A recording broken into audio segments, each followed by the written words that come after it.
L'information BFM TV, un homme a été arrêté, il projetait un attentat dans une école maternelle, mais aussi contre un policier. Cécile Olivier du service police-justice est avec nous. Cécile, c'est vous qui nous révélez cette information. Que sait-on exactement? Alors c'est un homme de 31 ans qui a été arrêté le 25 mars dernier à son domicile de Seine-et-Marne par la DGSI.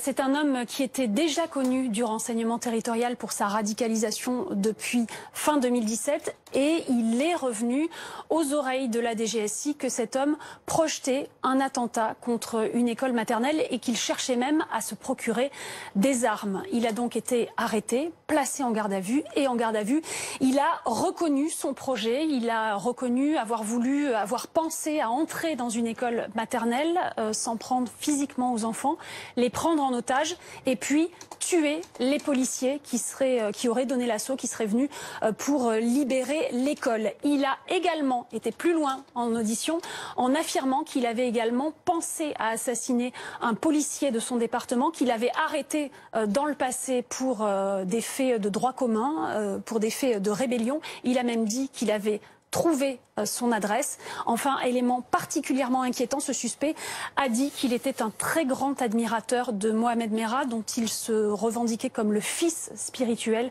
d'où sans doute cette cible de l'école. Alors Cécile, quel était le degré d'avancement de son projet? Alors c'est toujours difficile à évaluer.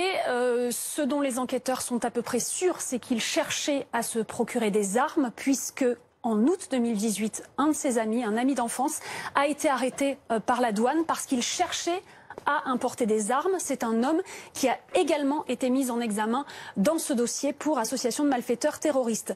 Le suspect a également dit aux policiers qu'il avait choisi l'école. Ça, ils n'ont pas réussi à le confirmer. Des supports numériques ont été saisis en perquisition. On n'a pas trouvé de traces de recherche d'une école, ni de consultation de propagande djihadiste, mais il a été prouvé, les expertises ont prouvé qu'il effaçait ces traces numériques, notamment en allant sur le dark web. Par ailleurs, et nos sources insistent bien là-dessus, cet homme présente des troubles psychologiques. Il a dit en audition qu'il présentait des troubles psychologiques. Il a même essayé de justifier son acte en expliquant qu'il était en dépression et qu'il avait voulu sublimer son suicide en lui donnant un fort impact médiatique.